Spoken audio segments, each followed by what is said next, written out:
लगल कि बड़ी सुंदर रूप बा और सीता जी के संगे राम जी के जोड़ी बड़ा बढ़िया बनी। जैसी ललित ये लड़ती मिथिलेश जो की, तैसो ही दशरथ को सलोनो रस भीना है।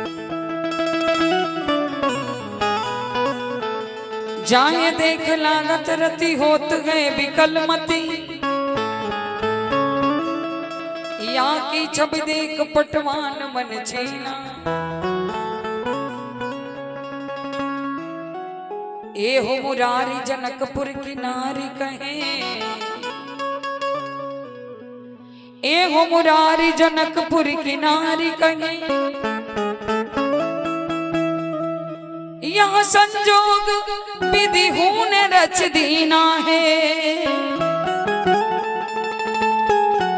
संबोधन टूटे न टूटे बात साची कहो, सिया सोने की अंगूठी राम नीलम नगीना है। सिया सोने की अंगूठी राम नीलम नगीना है। सब सखी लोग आपस में बतियावता, वही में एक जना सखी कहतनी कि लक्ष्मणो जी कोनो कम नहीं की। सोने को गुमान गयो गोरे को बिलोक सखी, कि सोने को गुमान गयो गोरे को बिलोक सखी। सांवरे को देख नील कमल लजाए, भूपति राजेश मिथिलेश के बुलाए में से, जुगल कुमार संग कौसुक जुलाए। हेरत हजारन के हरण किए, लाखन के लोचन चितय के चुराए हैं। दौरी दौरी मिथिला की आले कहे अलियन से, चित्त को संभालो री पुरी में चोर आए। चित्त को संभालो री पुरी में चोर आए। विश्व चित्त चोरा देखत कौन और नहीं की, लेकिन सबके चित्त चोरा लेता नहीं। अब पहले के लोग इशारा में बात करते रहे। सखी लोग आके भगवान के ऊपर डाली के डाली पुष्प बरसावे लगा। अब पुष्प बरसा के का इशारा करता, ऐ प्रभु जी हई अपन सुंदर रूप पर गुमान मत करो। अगर ज्यादा गुमान होई ना तो एक बार आ जाए कहा जनक जी के फुलवारी में, रहू रहू ले सुंदर जनकपुर में केहू बा। भगवान जान गए ने, आई जैसे वापस गइल बनी और जाके गुरु जी के पांव दबावे लगने। बार बार गुरु आगे सुनीने, बार बार गुरु आगे सुनीने, बार बार गुरु आगे सुनीने, बार बार गुरु आगे सुनीने। रघुबर शयन जाई तब कीने, रघुबर शयन जाई तब कीने, रघुबर शयन जाई तब कीने। तो पहले के समय में चेला खूब गुरु जी के सेवा करे। ए बेरा ना गुरुए उलायक रह गेल बा ना चेलवे उलायक रह गेल। एक बार एगो चेला अपने गुरु जी के सेवा करते रहे, पाँव दावत रहे। पौवा दावत दावत राती के 12 बज गए। सोचलस कि गुरु जी सूत गए लोग जाई सूत रहे। तो जब छोड़लस तो गुरु जी उठ के बैठ गए। अरे राजकुमार अरे को भाई बड़ा अब तो जगले बड़े। फिर लगल दावत दावत 1 बज गल 2 बज गल। फिर से छोड़ा था कि अब सूत गए। फिर उठ के बैठ गए। राजकुमार को भाई बाड़ा लो आ तो गुरुजी 4 बजे कहता मैं तो जगले बाड़ा। फिर लागल दाबत दाबत 3 बज गए, 4 बज गए। सोचल तनिको तो जाके सूत ले, फिर छोड़ता, फिर उठ के बैठ के निकल गई। अरे राजकुमार को भाई कहता गुरु जी 3 गो, तब ना तो 4 गो कहत रहूंगा। आ तो जब है दशा रही तब हमार गारंटी खत्म बा। हाँ। पहले के समय में गुरु और चेला के भाव अलग रहे। कि बार बार गुरु आए सुदीनी, रघुबर शयन जाए तब कीने। सवेरे सवेरे ब्रह्म मुहूर्त के समय भाई सबसे पहले लखन लाल जी, तब राम जी, तब गुरु जी जागल बने। और वही बेरा मधुर मधुर गीत संगीत सुनाई देवे लगा। श्री जानकी जी सखी लोगन के साथ गौरी पूजन करे चलल बने। और देखिए गौरी पूजन के प्रसंग जी भी भाव से सुनेला। अगर कुमारी कन्या भाव से सुने सुनावे तो करा इच्छित वर के प्राप्ति होला।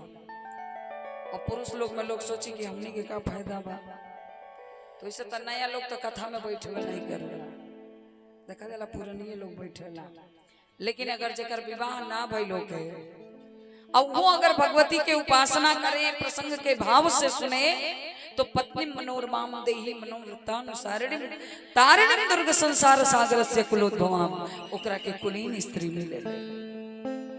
अब हमने गृहस्थी लोग सोचल जी हमनी के काम करी, तो यम यम चिंतेते कामम तम तम प्राप्नोति निश्चितम। जौन जौन इच्छा होई सगरो इच्छा के भगवती पूर्ति करो। इस सखी फूल लोढ़े चल फुलवरिया, सीता के संग सहेलिया। के ये बेली फूल लोढ़े, चमेली फूल लोढ़े, के ही लोढ़ेली चंपा के कलियां। सीता के संग सहेलियां। अब सखी लोगन के संगे सीता मैया गेल बनी, फुलवारी में प्रवेश कर गेल बनी। एक और गौरी मैया के मंदिर, एक और सरोवर। सब सखी लोग सरोवर में स्नान करे गए। आ एगो सखी के पहरा में लगा दिया गया। ऊ काहे तो दूर दूर से राजा लोग आयल बा, कहीं के फुलवारी में ना आ जा। सखी पहरा में लागल बा। एक सखी सिया संग बिहाई, गई रही देखन फुलवा। एगो सखी पहरा में लागल बा, तोले भगवान पहुंच गए। और देखिए हर जगह रामलीला में दर्शावल जाला कि जब माली आइल बा, लेकिन जब पुरुष प्रवेश वर्जित बा, तो जब माली कहां से आई, तो गोस्वामी श्री तुलसीदास जी के चौपाई के एक एक शब्द के यदि अर्थ लगावल जा तो पूरा जीवन बीत जाए। माधन आली चौदिश चितई, भगवान जाके निहारत नहीं कहू दिखे, जिसे पूछ के पुष्प चयन करी। कई के नियम के बिना पूछले फूलो ना तोरे के चाहिए। हमनी के जाए तो का सोचबे के देखत मत हो के जल्दी से लेके चल। भगवान चारों ओर निहारत नहीं कहू दिखे। चौदिश चितई पूछ मालीगन, मालीगन माधन आली, आली माने सखी। सखी से पूछत नहीं कि फुलवारी में जा सकीले। सखी कहले वरना सरकार बिल्कुल नहीं जा सकीले। ई बगिया बिच जान न दई है, हम जाए ना दे। राम जी विनती सुनो। भगवान कहने की बताई रोरा जाए ना दे तो हम पुष्प चयन करके कैसे ले आए, गुरुदेव की आज्ञा के पालन कैसे होई। सखी कहत नहीं रोरा फूलवे नु चाहिए। दल फूल तोड़ी हम लइए,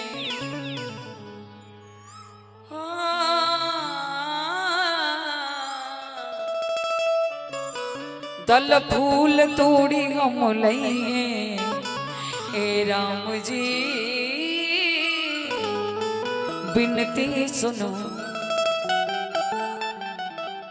लक्ष्मण जी कहने कि राम जी के गैला में कोनो खतरा बका। सखी कहतड़ी खतरा बताबे ना का खतरा बा।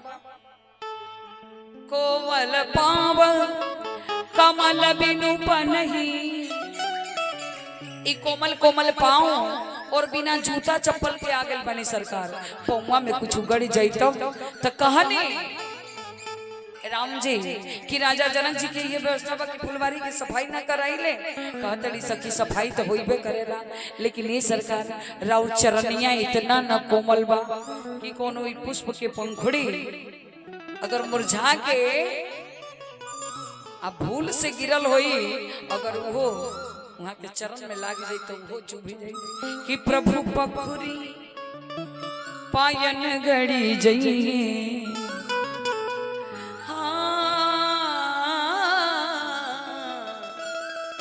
ए राघव बिनती सुनो।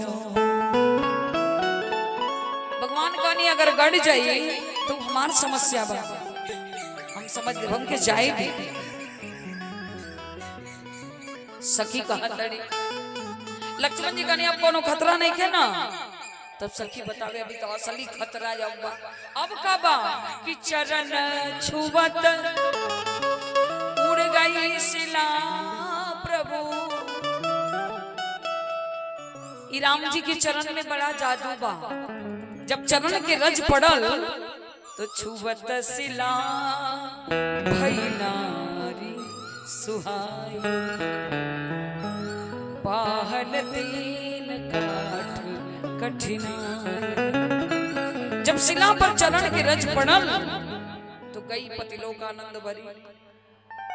और माली एगो पेड़ 10 गो बेटा के समान पोसेला। तब पौवा में इतना जादू हुआ तो हथवा में कितना जादू हुआ।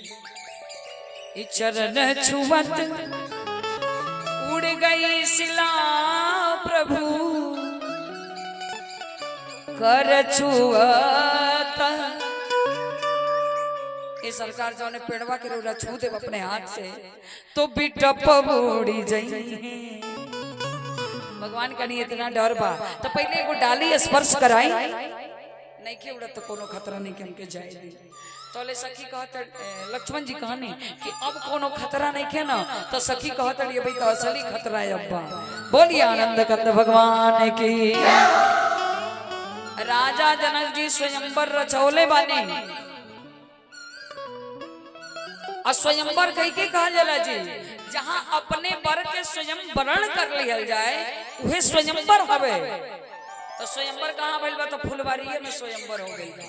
ई जो सीता जी राम जी के पसंद कैले बनी बड़ी सुंदर प्रसंग बा। जो ने तेरे श्रीमद् भागवत महापुराण में रास पंचाध्यायी के बड़ा महत्व बा। ओई तरह राम कथा में रामचरितमानस में फुलवारी के प्रसंग के बड़ी महत्व बा। अच्छा अपने देहात में एगो कहावत हो कि हरिकल मानेला परिकल नहीं मानेला। जेकरा आदत बा एने ओने घूमले के माने ना है। अब बीचवे में जाके घूमी लो। आज जे तनिको एने ओने कोइल उनकर माला रावण की गटई न पड़ी। अन तो एकाग्र होके बैठा रहे राम जी के गले में माला पड़ जा बड़ा आराम मिली। बड़ी सुंदर प्रसंग आप लोग सुनतनी फुलवारी के। बोलिए जुगल सरकार की।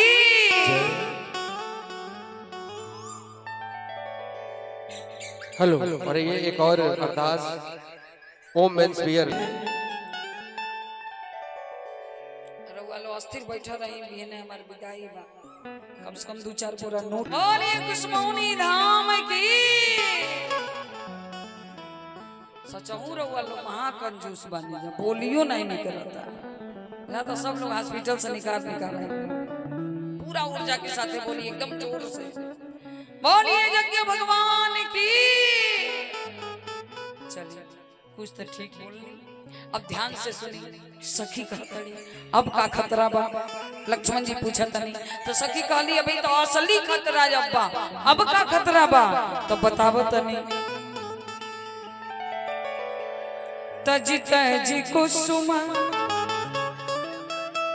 मधुप मतवार कहनी कि बगीवा में बड़ी सुंदर एगो सरोवर बा। सरोवर में जहां तहां कमल बा। भौरा कबो ये कमल से वो कमल पर, वो कमल से वो कमल पर। अरौरा चल जाए सरकार तब तो गजब हो जाए का। तो में तो जहां तहां कमल बा, अराउ तो पूरा देही कमल बा। कि नव कंज लोचन कंज मुख कर कंज पद कंजारुण श्री रामचंद्र कृपाल भज मन हरण भव भय दारुण। तो सब भौरा का करी, राम जी के अखियों कमल, नयनारविंद, श्रवणारविंद, मुखारविंद, करारविंद, पदारविंद, बदनारविंद, पूरा देहिए कमल बा। जब वो भौरा देखी कि मैं तो कहीं कहीं कमल बा और राम जी के पूरा देहिए कमल बा, तो तजी तजी कुसुम मधुप मधुवार मुख पंकज पे नयनारविंद पे मड़ रही हे राम जी बिनती सुनो। भगवान कहनी अगर इहो हो जाए तो हमार समस्या बा, हम सही ले के जाए दे। तो ले लक्ष्मण जी कहत नहीं अब कोनो खतरा नहीं के ना। सखी कहत रही अभी तो असली खतरा अब बा। अब का बा? तो जब यहाँ के बगीवा में जाई पुष्प चयन करे तब बिना हाथ धो ले तो तुरम ना हमने के सूत के उठे ले आंख नीरज जाके फूल उतार ले सरोवर में जाई हाथ धोए। जौन सरोवर के सोपान बा सीढ़ी साफ पत्थर के बनावल बा सरकार। कहीं एक फेरा राम जी घूम देनी तब तक गजब हो जाए। सरसोपान शिला पद पर सत प्रभु सब नारी बनी जाइए, सब मेहरारू बन जाइए। रघुबर बिनती सुनो। लक्ष्मण जी कहने की सखी ई बताई कि खाली समस्या बा, खतरे बा, के कर कोनो समाधान बा। सखी कहा तड़ी समाधान तो बटले बा। अरे उरा पूछी तब ना हम बताई का समाधान बा। तो कहा तड़ी कि कह दी राम जी से ई सीता जी के फुलवारी हवे और एक बार सीता जी के नाम के जयकारा बोल दे तब जाके प्रवेश हो। राम जी कहनी हेमो मर्यादा पुरुषोत्तम श्री राम रघुनंदन राम हम गाय के केहू के जय बोले जाए। लक्ष्मण जी कहनी भैया इधर तो मनों में 24 घंटा बोलत रहे भक्ति महारानी के जय जयकार तनी समनो बोल दी।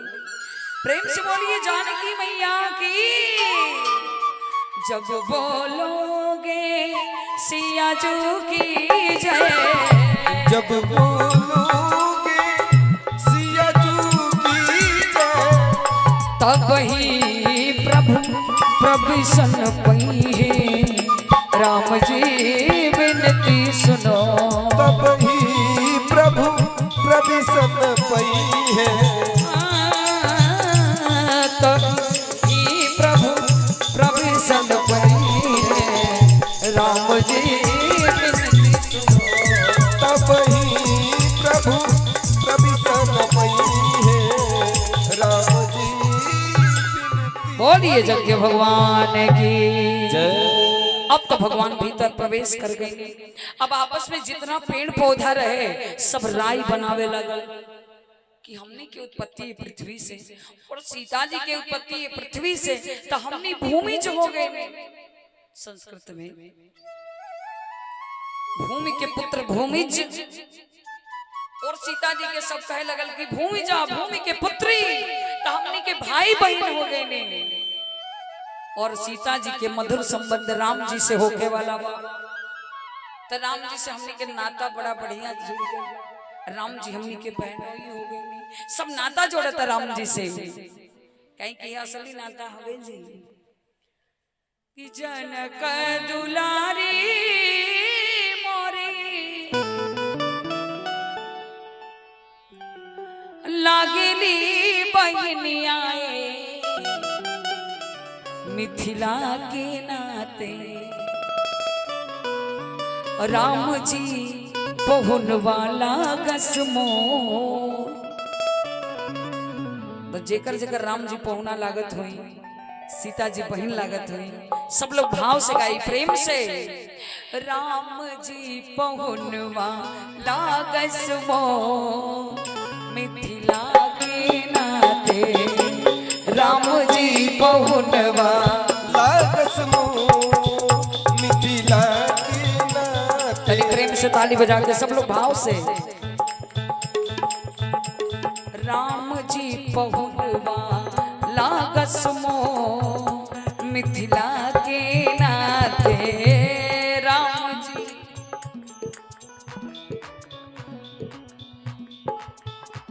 भाई सब तो साफे नहीं खेगा वो, कोनो मतलब नहीं के राम जी से। राम जी पहुनवा लागसमो मिथिला के नाते। राम जी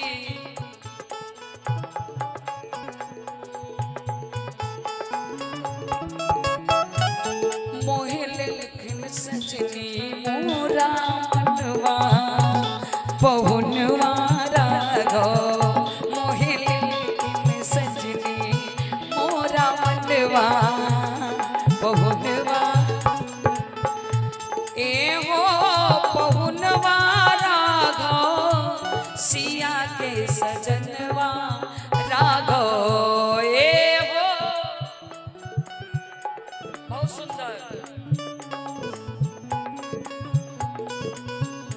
हथवा इतना ऊपर उठा के ताली बजाएं प्रेम से। ए हो पहुनवा राघव सिया के सजनवा राघव। ए हो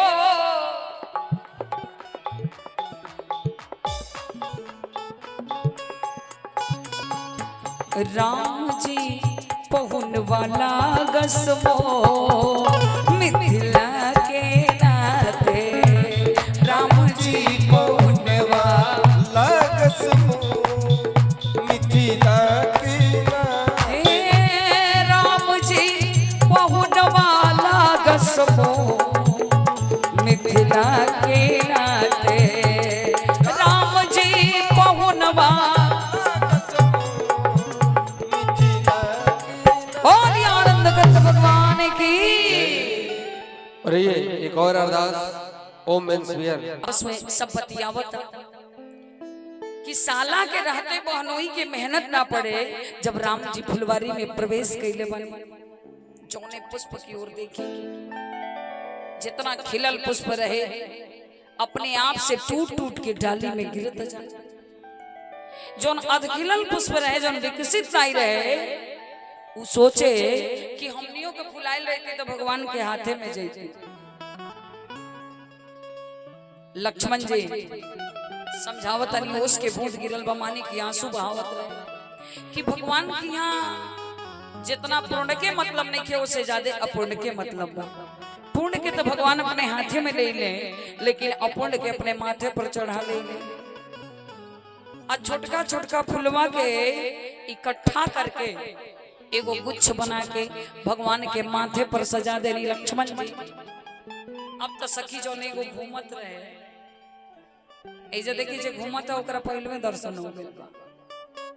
सीता जी मंदिर में पूजन करे गइल बनी, वहां के बाद में दर्शन हो। अब एकर मतलब ही नहीं कि पूजा बंद है, घूमल चालू। मोर पंख सिर सोहतनी के, मोर पंख सिर सोहतनी के, पुष्प बीच बीच कुसुम कली के। सब मगन हो गइल बा, सखी प्रसन्न चित्त हो गइल बा।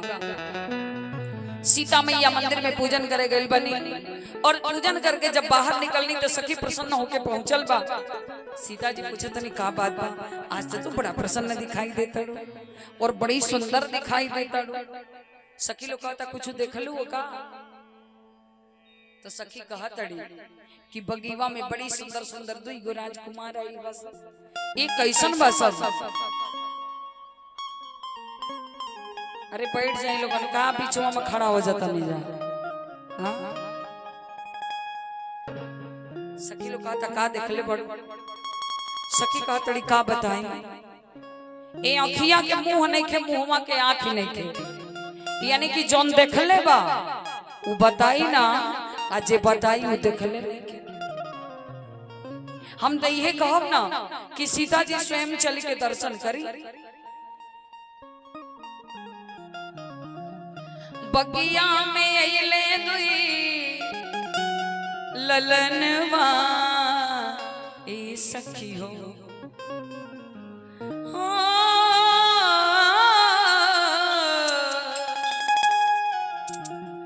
बगिया में अइले दुई ललनवा ए सखी हो चल देख लाई बगिया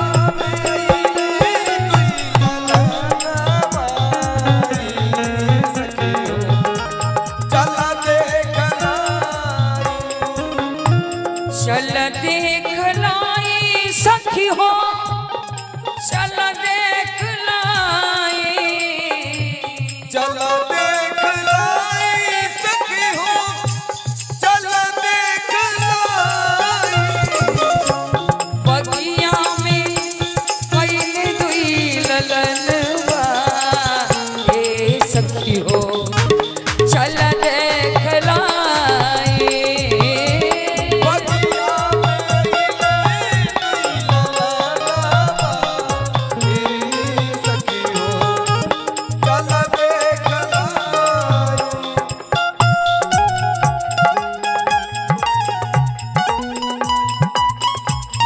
रामचंद्र की जय हो।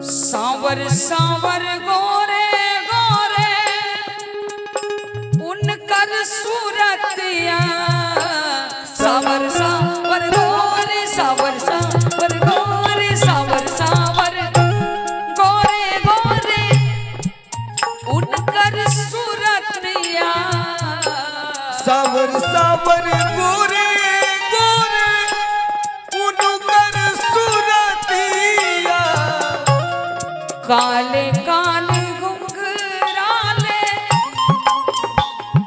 उनकर जुल्फिया काले काले घुंघराले उनकर जुल्फिया देख के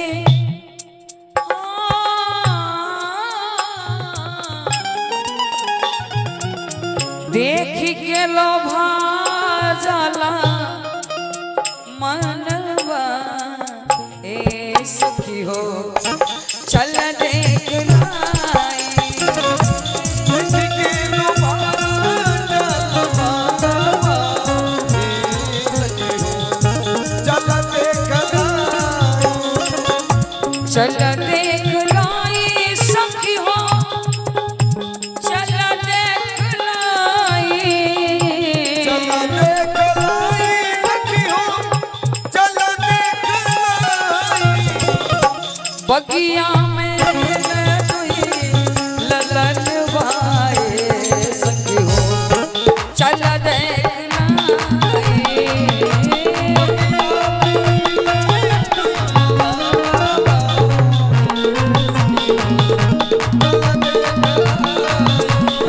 बगिया में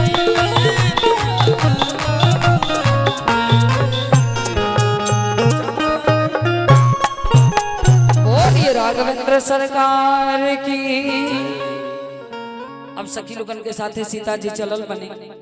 एक और दृष्टि माँ कि कब भगवान के मुख चंद्र के दर्शन करी। चारों ओर लता ओट से घिरल बा, हवा की झोंका आई, सरसराहट से पत्ता उड़ल और सीता जी के दृष्टि भगवान प्रभु श्री रामचंद्र जी के मुख चंद्र पर जाके टिकी गई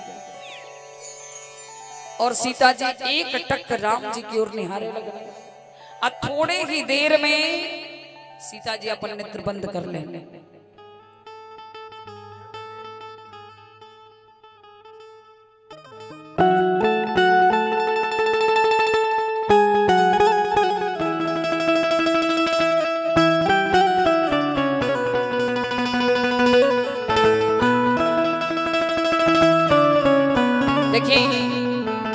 भोजपुरी गावल बजावल आसान बात नहीं है जी, कलेजा के गायकी है भोजपुरी। कौन विधि निकले बिदना,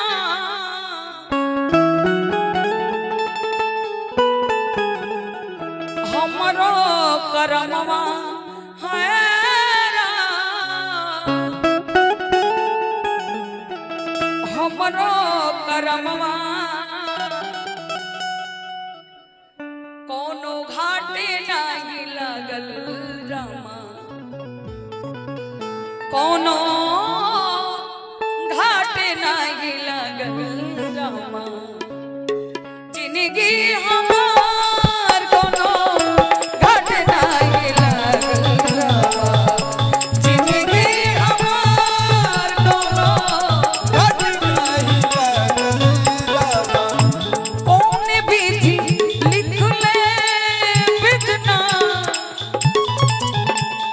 हमरो करमवा हैरा, हमरो करमवा कोनो घाट नहीं लागल रामा, कोनो घाट नहीं लागल रामा। जिंदगी हमार कोनो घाट नहीं लगल रामा, जिंदगी हमार और भवरी में नैया डोले, भवरी में नैया, भवरी में नैया, भवरी में नैया डोले। केहू ना खेवैया हैरा, और केहू ना खेवैया दूजे हथवा से छूटी रे गईले।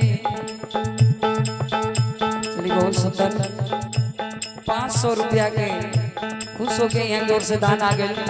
भगवान के कृपा बरसत रहे। आरे भवरी में नैया डोले,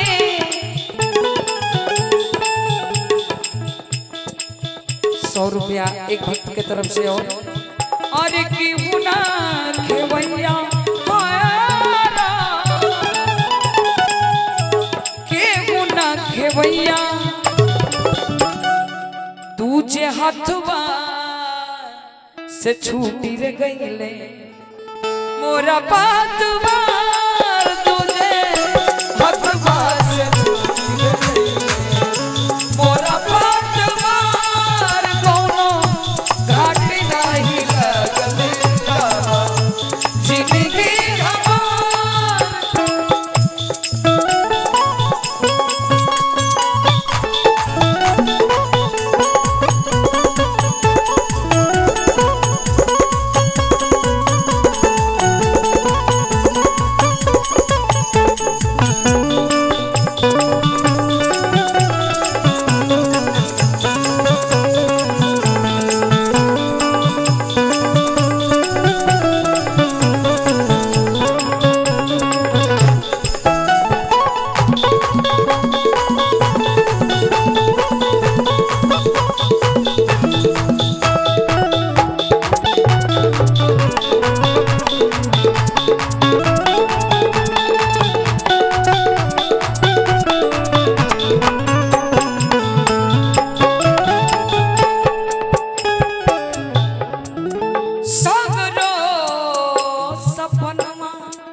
क्षण में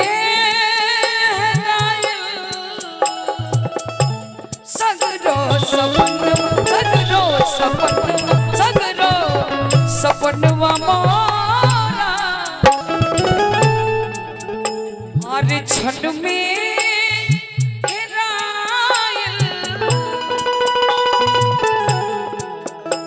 और खोतवा उजारी गई आनी घेरिया खोतवा उजारी गई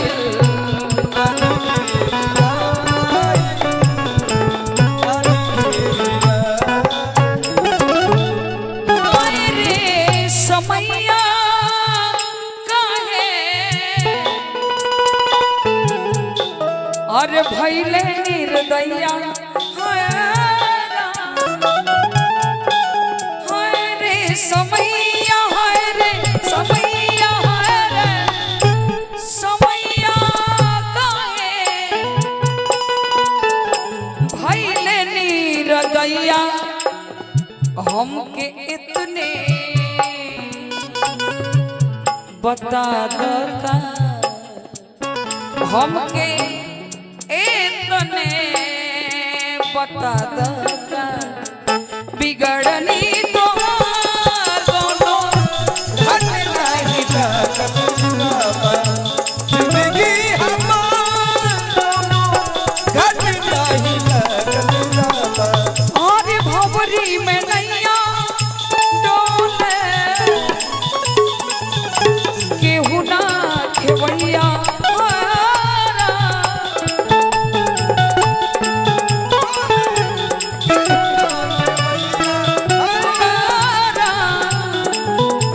भवरी में नैया डोले केहू ना खेवैया तुझे हथवा से छूटी गईले तुझे हाथवा से छूटी गईले मोरा पातवार दोनों घट नहीं लगल रामा जिंदगी हमार दोनों घट नहीं लगल रामा जिंदगी हमार दोनों घट नहीं लगल बोलिए यज्ञ भगवान की अब सीता जी थोड़ी देर का जब लता ओट हटल सीता जी की दृष्टि राम जी की ओर और तुरंत देख के अपन नेत्र बंद कर लेने अब तो सारा लता ओट हट गल भगवान एकदम सामने आ गए सखी लोग सीता जी के झकझोरे लगल अरे सीता अभी तो देखिए कि बड़ा उत्सुकता रहे अब तो भगवान एकदम सामने आ गए नहीं दर्शन करा सीता जी के पुनः आंख खुलल बा और भगवान प्रभु श्री रामचंद्र जी के मुखचंद्र पर जाके टिकी गई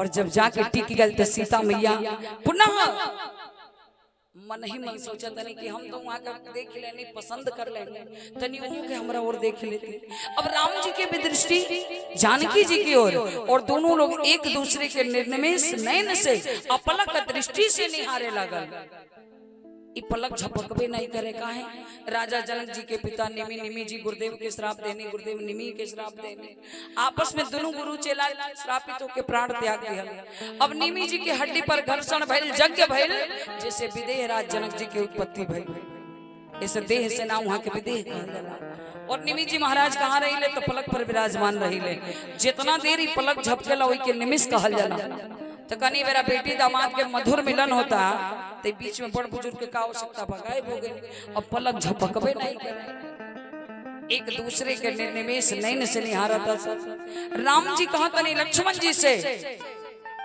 बड़ी सुंदर चौपाई रामचरितमानस के जोने में पवर्ग के पांचों अक्षर नहीं के प फ ब भ म ये चौपाई में ध्यान दे तात जनक तनया सोई ई धनुष जग जही कारण होई। यानी कि सीता जी जकरे ओर से देख ले ओकरे जीवन से 5 गो समाप्त हो जाई। प माने ओकर पतन ना होई, भ माने फल के आशा न रह जाई, ब माने बंधन के ब भी ना रह जाई, और भ माने भय के भ भी ना रह जाई, और म माने ओकर मृत्यु तो होइबे ना करी जकरे ओर सीता जी देख ले। रावण ई बात जानत रहे कि राम जी आइल बानी हमरा के मार दे, केतनो हमरा नाभि में अमृत बा। तो जान के जाके सीता मैया से कहे कि कह रावण सुन सुमक सयानी मंदोदरी याद सब रानी तबन चरी कर ऊपर मोरा एक बार बिलो को मोरा। सीता जी को तिनका उठा ले और रावण की ओर देखले नहीं की। तृण धरियोट कहती बई देगी सुमिरी अवधपति परमसने।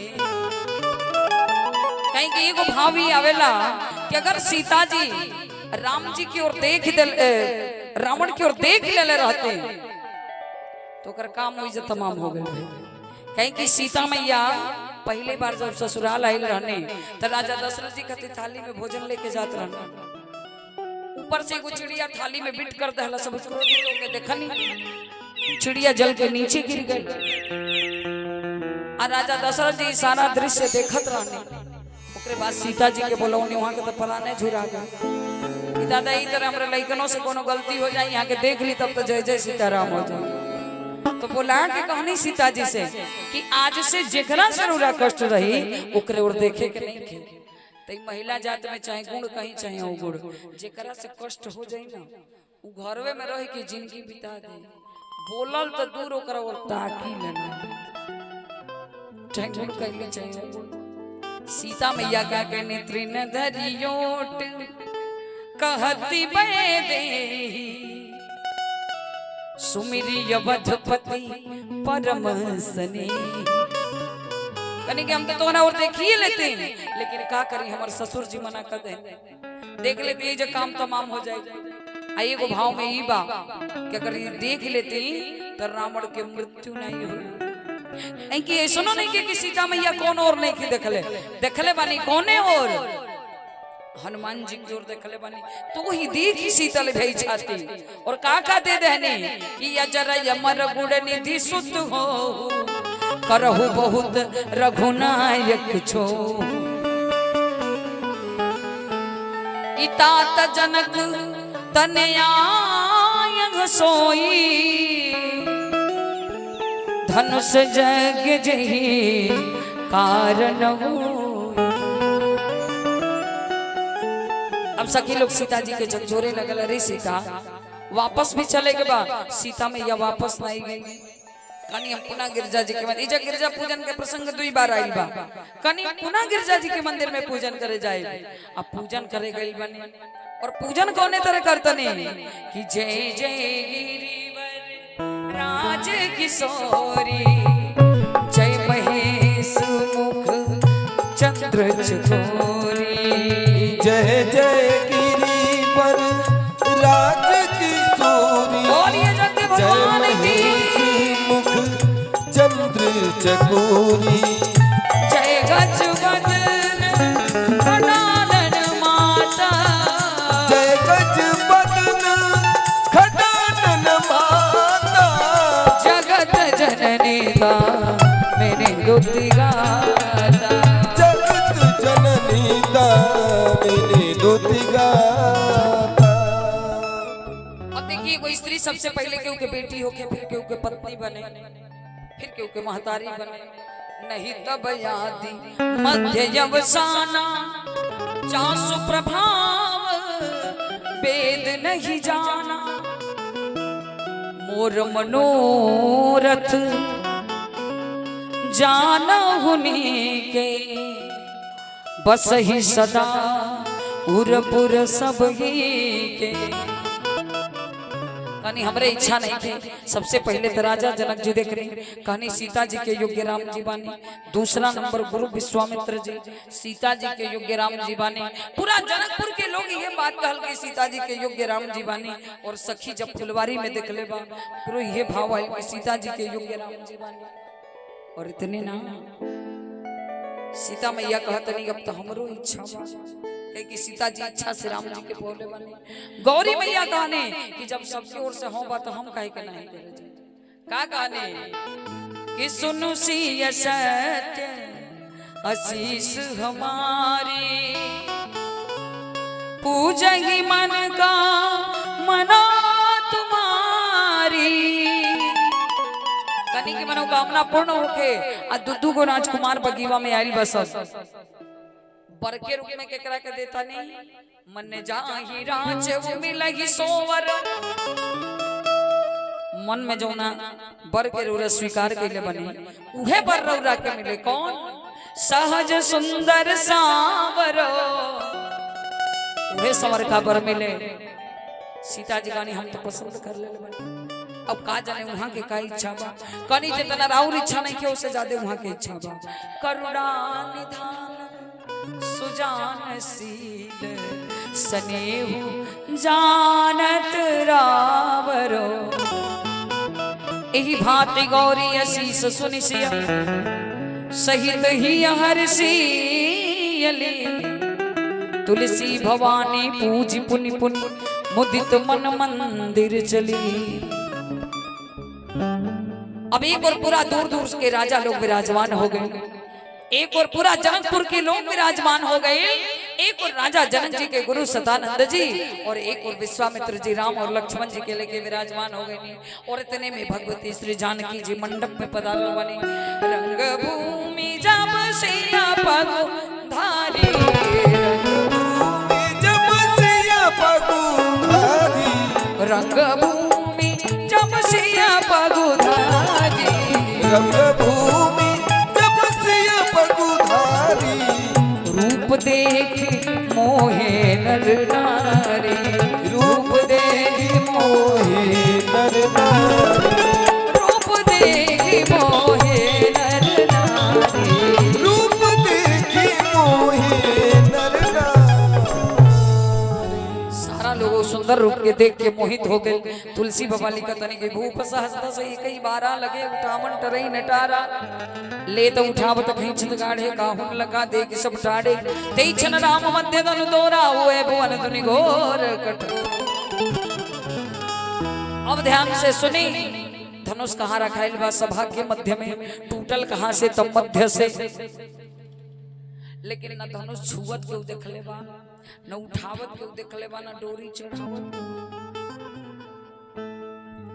कौन ऐसा न क्षण रहे कि जो ने क्षण में राम जी धनुष के तुल्य बने। बड़ी सुंदर वर्णन। सब राजा लोग अपने अपने इष्ट के लेके गए रहे। को हनुमान जी के, को दुर्गा जी के, को गणेश जी के, को शंकर जी के, सब लोग लेके गए रहे। और जब धनुष उठावे के बात आई तो सब राजा लोग एक कई बार दौड़ गए कि वो अपने इष्ट के प्रणाम नहीं करे। परिकर बाधी उठे परिकर बाधी उठे अकुलाई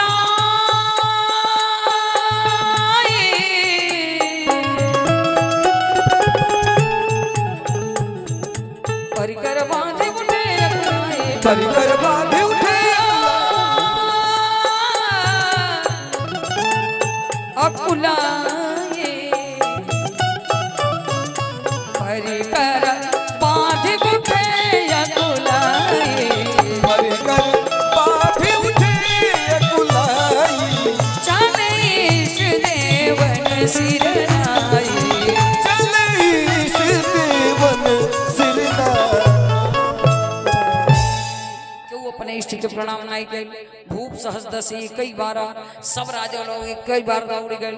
अब धनुष हिल पे ना का है एऊ के कारण रहे काहे नहीं हिलल।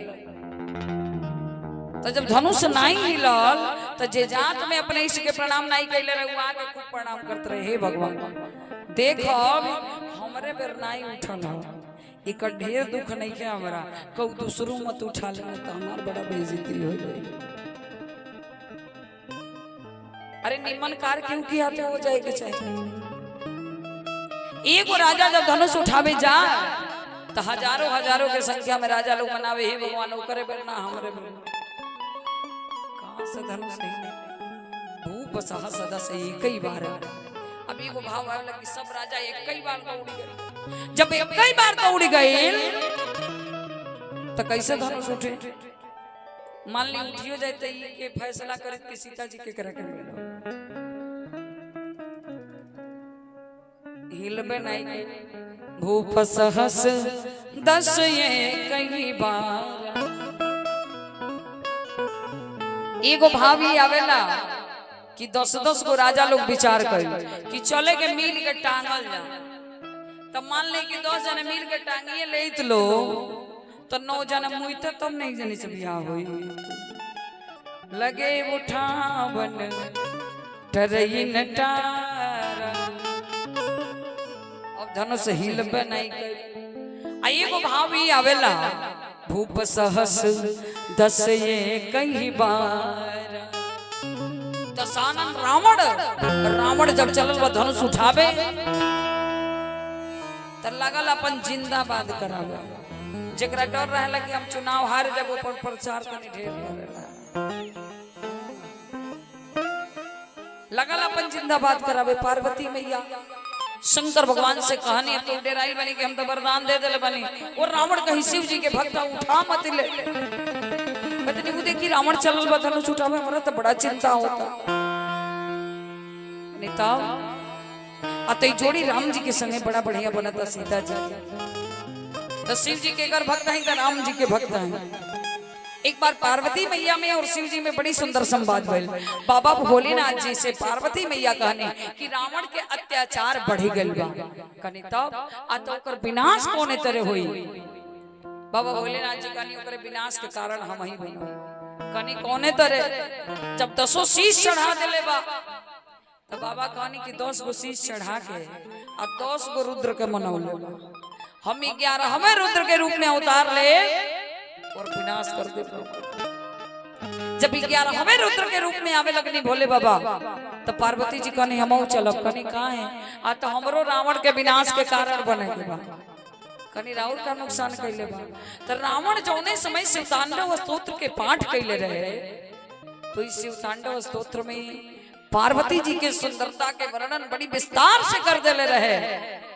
से पार्वती जी कहनी चाहिए कि दोनों छोटन पद भी धारण करे के पड़ी, रावण के विनाश के कारण हम जरूर बनब।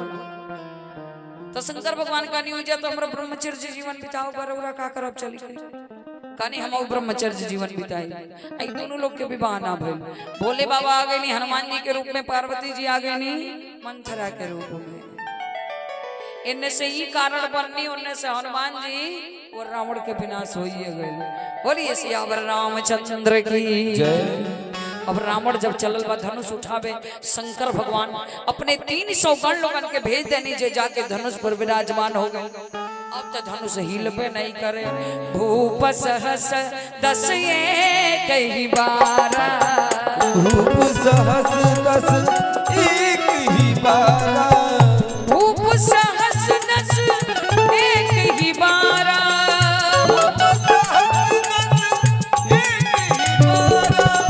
लगे उठावन करई नटारा। लगे उठावन डरई नटारा। लगे उठावन डरई नटारा। अब रावण भी थक के आके बैठे। पूरा सभा में सन्नाटा। राजा जनक जी कहने कि वीर विहीन मही में जाने। अब तो बुझाता कि पूरा पृथ्वी वीर से शून्य हो गई बा।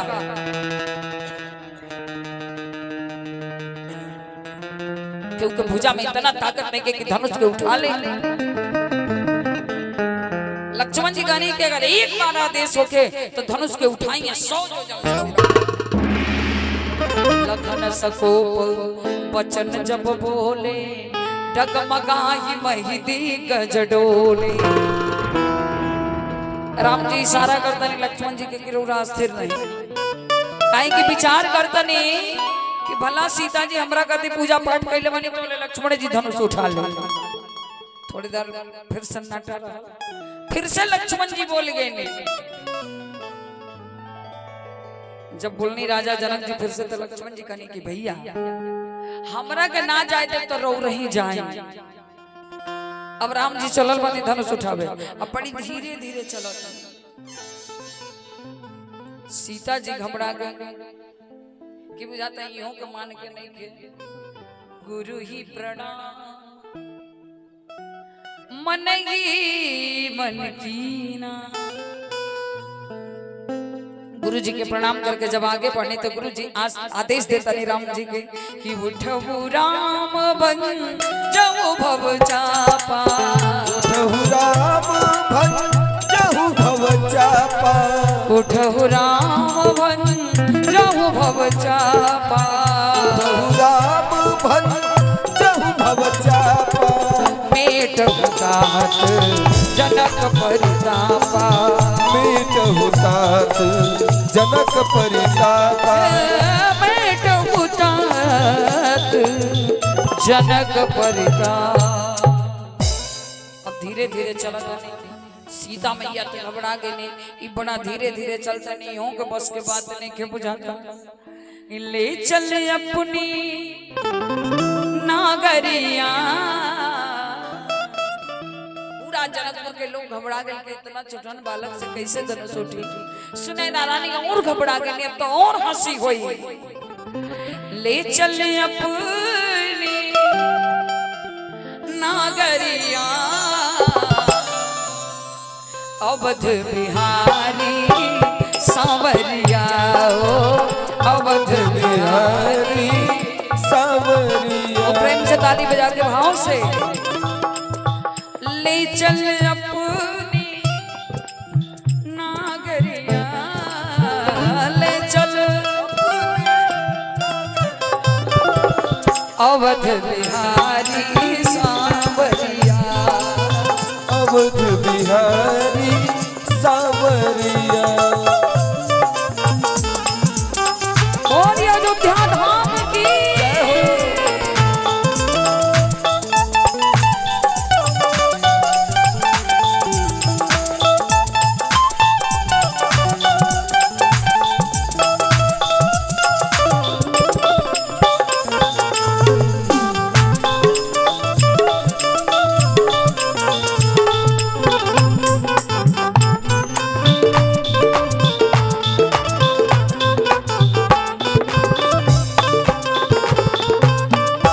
सरजू के तीर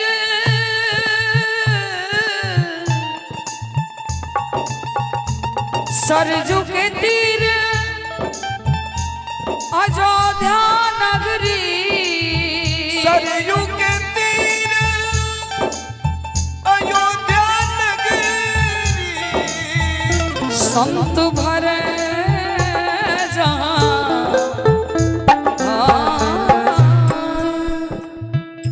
संत भरे जहाँ गागरिया अवध बिहारी सांवरिया, अवध बिहारी सांवरिया। मिले सुर मेरा तुम्हारा, मिले सुर मेरा तुम्हारा, तो सुर बने हमारा, मिले सुर मेरा तुम्हारा, तो सुर बने हमारा। सुर की नदियाँ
तो भगवान धीरे धीरे चलत नहीं सीता मैया गणेश जी के आह्वान गईनी गणनायक वरदायक देवा गणेश जी उपस्थित हो गए कनी आदेश करी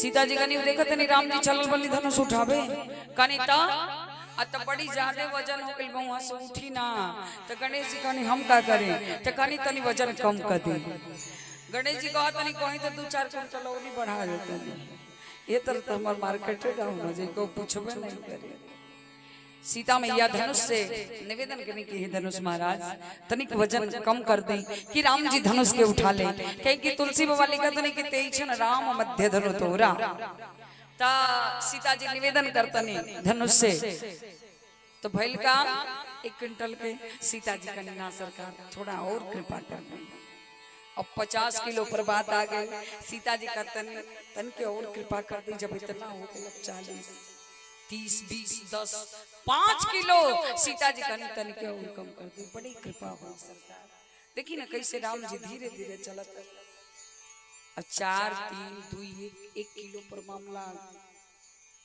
तनी और कम कर दी आधा किलो तनी और कम कर दी खाली 400 gram 3 2 1 50 gram 40 30 20 10 5 gram Sita ji कनी तनी के और कम कर दी 4 कनी थोड़ा और कम कर दी 3 तनी के और कम कर दी 2 1 सीता जी कनी तनी के कम कर दी तो बोल के जब वहां से 1 ग्राम उठी ना तो रवि हवा काहे बद करता नहीं सीता जी कनी कैसे कह दी कि 1 ग्राम वहां से उठ जाइए पहले पहले फुलवारी में देखनी तो ये हाथे में फूल रहे और माथे से पसीना गिरत सारा वजन खींच ले और जब वजन खींच ले तब सीता जी इशारा कैले बने तेईछन राम मध्य धनु तोरा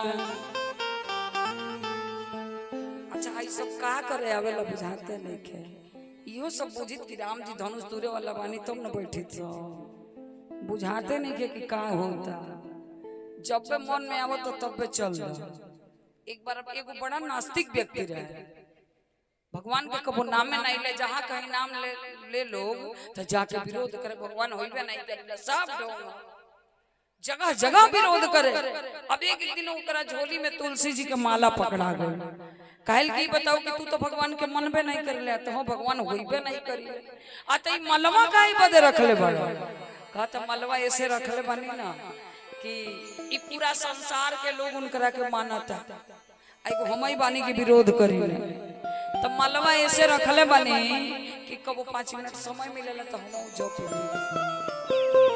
कि होई है तो देख ली हम नाव ले तनिया नहीं होई है तो कोनो बतिए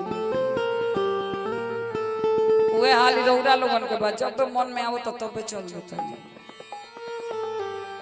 सबका बस के बात नहीं है ना जी कथा सुनल ये धीरे धीरे अपने भारतीय परंपरा सब समाप्त हो जाता अगर 6 महीना के पुरुष वर्ग में दिल्ली मुंबई चल जाता तो आवत तो लागत तेरे को मेरे को झारा ई जगह भसवे नहीं के बुझाता अच्छा ये लोग तो 6 महीना में बदलत है अपन विभाग चल जा तो 1 हफ्ता में विदेशी हीरोइन बन के चल गई हाँ कहू कम नहीं के एक बार एक जना विदेश रहत रहला कम से कम 15 बरिस रह गए उनके मलकिनी कहली कि हो इतना दिन विदेश रहला तनी हमरो के दिखा दे कैसन दुनिया बा हमो देख लेते अब इनकरो कागज पत्र बनल लेके गईले 5 बरिस हो रही गई और रह के गईली कि सब सिस्टम में गड़बड़ हो गई गांव में खूब बढ़िया वीआईपी घर बनल पूरा वेल मेंटेन जब घर बन गए तो बिहान पहले एक जना सखी आईली बने उनके पूरा तैयार हो गए तो सखी एली कहली हो घर तो बड़ा निमन बनवलू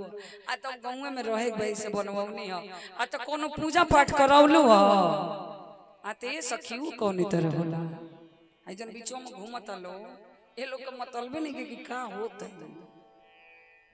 हो से नहीं के एऊ कौन तरह होला आता नहीं खुजा ना बुला ले चल जाइए पंडित जी के घरे तार मालिक आवेला तो भेज दियो आ वहां के बता दे के तरह होला और पंडित जी लोग विदेशिया चला पावेला लो तो गदगद हो जाला मार दक्षिणा मिली कुल ब्रांडेड अब जजमान जी गई पंडित जी का बड़का लिस्ट तैयार हो गई, मार काजू बादाम किशमिश छुआड़ा दही चिवड़ा फल सब लिस्ट तैयार होते गए।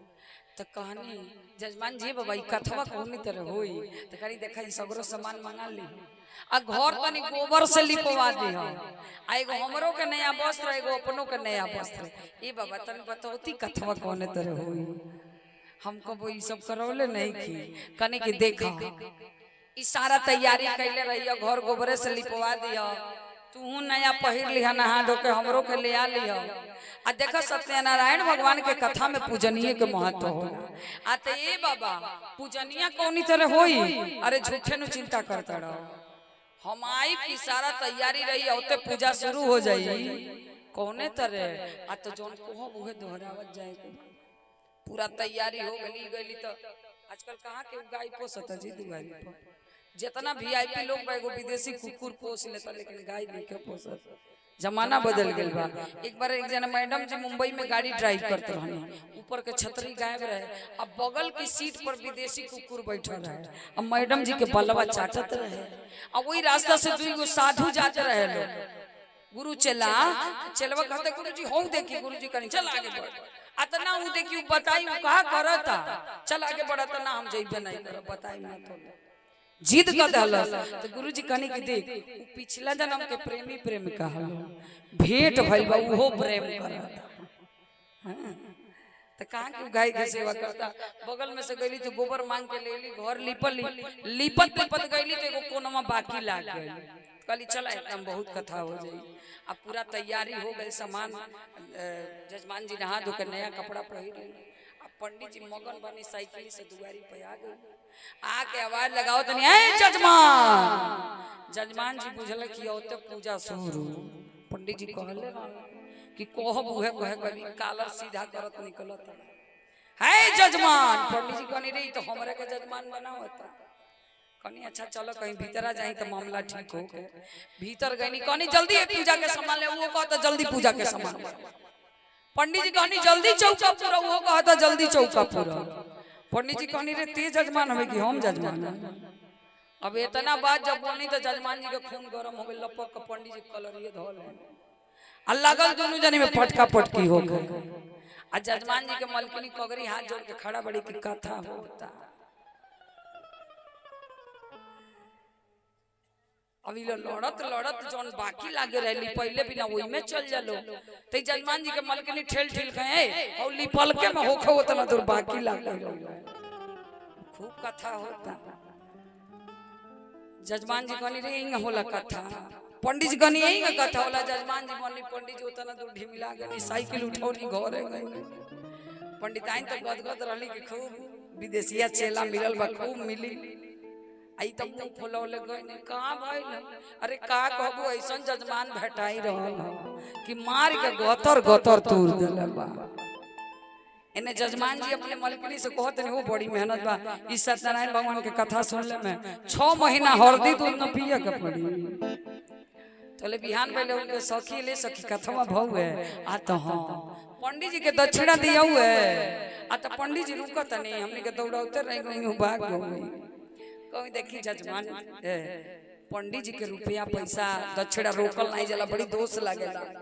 तब का के लिए सीधा पिसान धैली रुपया पैसा आ लेके गईली दुआरी पर जाके आवाज लगाओ तड़ी ई मतवा कहली छोड़ब ना बड़ी दुर्दशा कइले बनस मर दे के ठोली मुआड़ आ ले जाके मारो तड़ी घस घस दुई मुआड़ा। अभी बाप बाप चिल्लाते गई जजमान जी कहनी का भइल रे तो जितना मेहनती कथा सुनलका में नहीं कन ओसे बेसी है सीधवा पहुंचौल का उहे हाल रउआ लोगन के बा जितना कथा सुनौले में मेहनत नहीं के उतना तनी बैठ जाई तनी घूमी मत कहत कहत गटई दुखा जाता लेकिन क्यों माने वाला बा थोड़ी देर भाव से सुनी बोलिए जगन्नाथ भगवान की। आ देखिए काल कथा 4 बजे 4 साढ़े 4 से 7:30 बजे तक कथा हुई। आई प्रदीप बाबू के माध्यम से आप लोगों 7:30 बजे के बाद जितना देर बैठे रह जा विशाल भगवती जागरण के आनंद लेल जाई तो समय से सबका उपस्थित होके के बाद अब इन कथा हुई भागव जमत भगले में रहुआ एक नंबर बनी जा। कल को बजे आओ बा शाम के 4 बजे। हाँ 4 से 4:30 भले हो जा लेकिन 5 मत बजाए जा कहीं कि कल के कथा के समय 7 7:30 इससे अधिक नहीं हुई। बोलिए यज्ञ भगवान की। तो शाम के 4 बजे सगरो कार्य से निवृत्त होके आ जाएगा बाबा। तो सीता जी इशारा कैले बनी सारा वजन खींच ले। अब बेरा राम जी धनुष उठावत ले तो उठावत भई चत गाड़े काहू न लखा दे कि सब टाड़े। धनुष रहे सभा के मध्य में टूटल मध्य से और क्षण के मध्य में लोग कहे लगी क्षण भर में प्यार हो गई क्षण के मध्य में धनुष टूटी गई। काहू न लखा दे कि सब टाड़े तेछन राम मध्य धनु तोरा हुए भुवन धुनि घोर कठोरा। एक बार तनी जोरदार ताली हो जाए राम जी धनुष के तोड़ते। अच्छा एगो भाव ई बा कि धनुषवा न छुवत केहू देखल न उठावत केहू देखल न प्रत्यंचा चढ़ावत केहू देखल टूटल कैसे आज लोगवा देखल काहे ना। तो एगो भाव भी आवेला कि बिनु पग चले सुने बिनु काना कर बिनु कर्म करे विधि नाना आनन रहित सकल रस भोगी बिन बानी बकता बढ़ जोगी। अब हाथ आगे नहीं के तो धनुष उठावत क्यों कैसे देखे धनुष टूट गई। सुनैना रानी सीता जी के आदेश देता नहीं कि राम जी के गले में बरमाला डाल दी। सीता मैया माला लेके खड़ा बना और राम जी से पूछा तनी कि बताई कि जब उठाई के रोले थे इतना देरी काहे कहनी है। राम जी कहनी कहाँ देरी कहनी है जब समय आया तो उठा देनी अतना जिरोला बड़ी धीरे धीरे चलत रहनी। राम जी कहनी जो जितने तेजी में आई रहा वो उतने तेजी में वापस गई रहा ऐसे हम धीरे धीरे चलत रहनी। दुल्हा धीरे धीरे चला ससुरार गलियां दुल्हा धीरे धीरे चला ससुराल गलियां दुल्हा धीरे धीरे चला। ससुरार गलियां ससुरार गलियां ससुराल गलियां ससुराल गलियां दुल्हा धीरे धीरे चल ससुरार गलियां दुल्हा धीरे धीरे चला। तोहरा मौरी में शोभेला अनार कलियां तोहरा मौरी में शोभेला अनार कलियां दुल्हा धीरे धीरे चल ससुरार गलियां धीरे चला दुल्हा धीरे धीरे चला। सखी लोग देखा था किशोरी जी माला लेके खड़ा बनी राम जी तन के खड़ा बनी। अब ये लोग के ही बुझाइल के लंबाई ढेर बा ऐसे यहाँ के पहिरा नहीं खे पावा।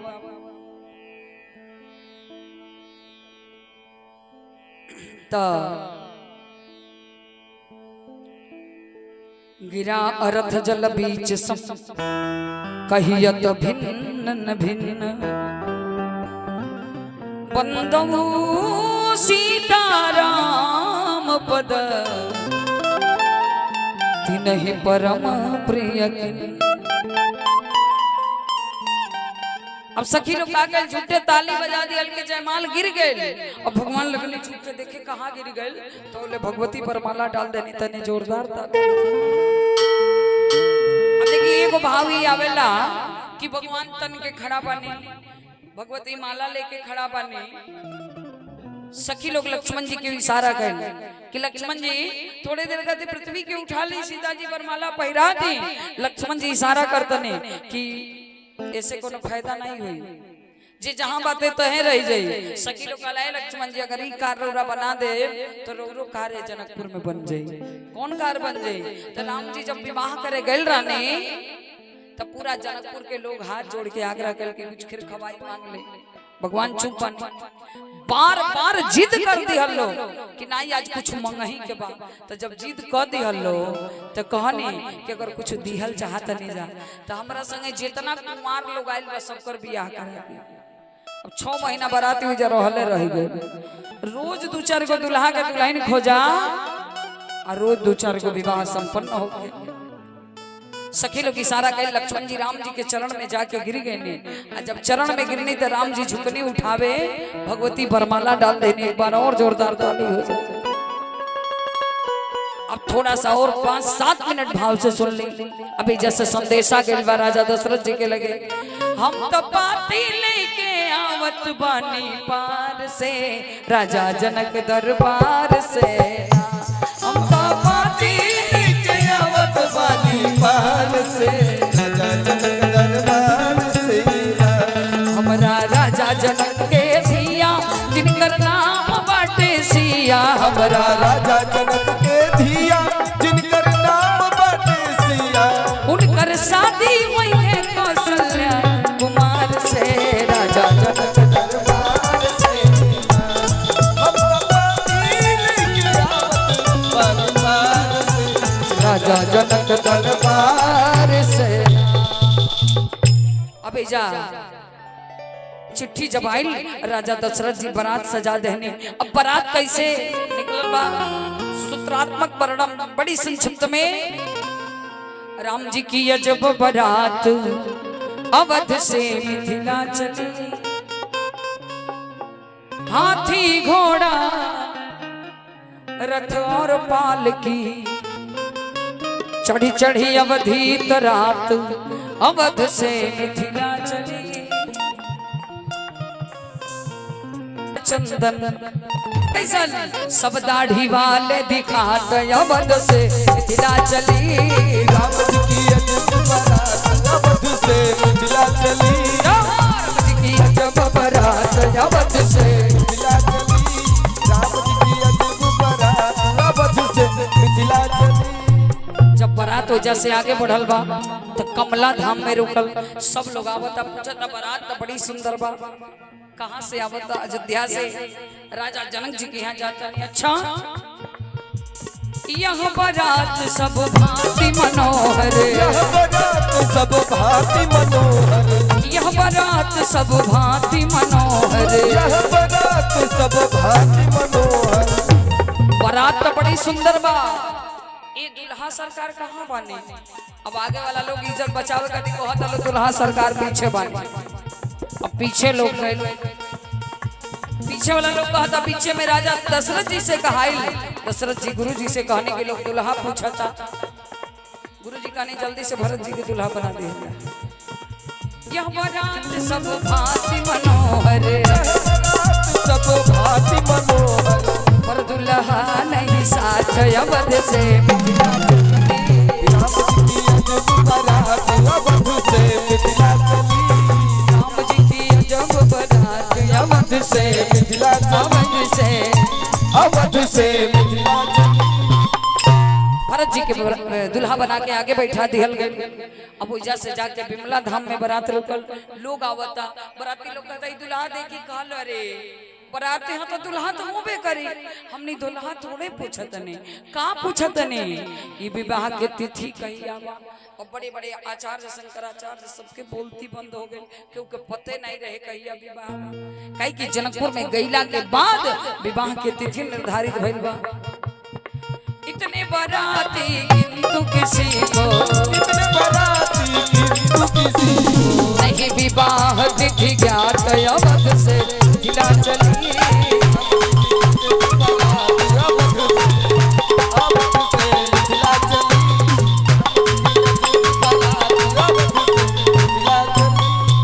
अगहन सुदी पंचमी भगवान के विवाह भइल रहे। इन्हें सीता जी रिद्धि सिद्धि के बुला के सब सिद्धि से कहानी की जनकपुर के सजा दिहल जा। दुआरी दुआरी चौका पुराइल रहे, कलसा धराइल रहे। जो है जाई राजा बरती रोक दे बुझाई है जनक जी के दुआरी है। आइए बेरा एगो पड़ोसी के घर बारात आवल रहत तो सगरो पटीदारवा ओइ दिन सब कीचड़ दुआरिये पे बहवा देला। वो नहीं होला तो वो सोनी ना दी देला।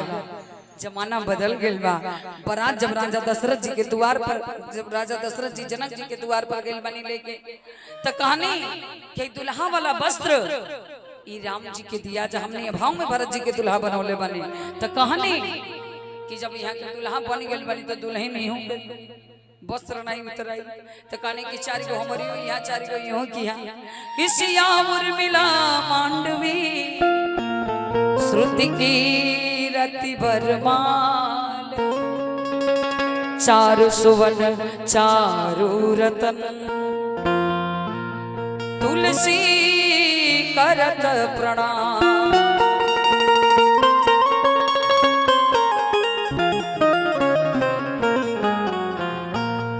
आजू जनकपुर में माड़वा बड़ा सोहावन लगे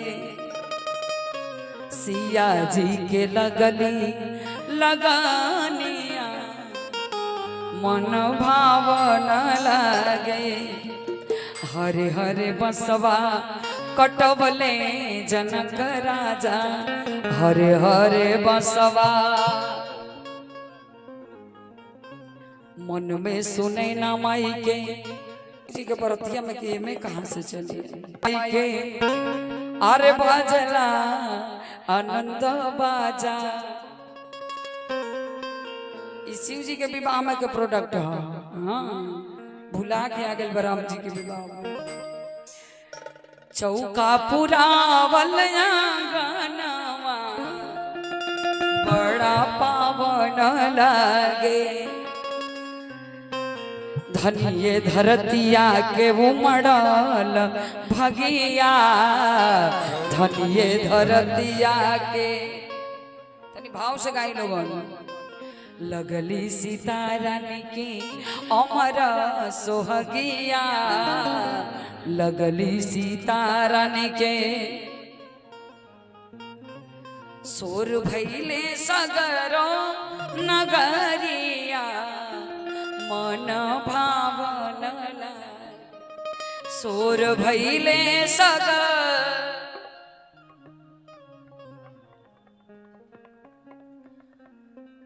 आजू जनकपुर में माड़वा बड़ा सोहावना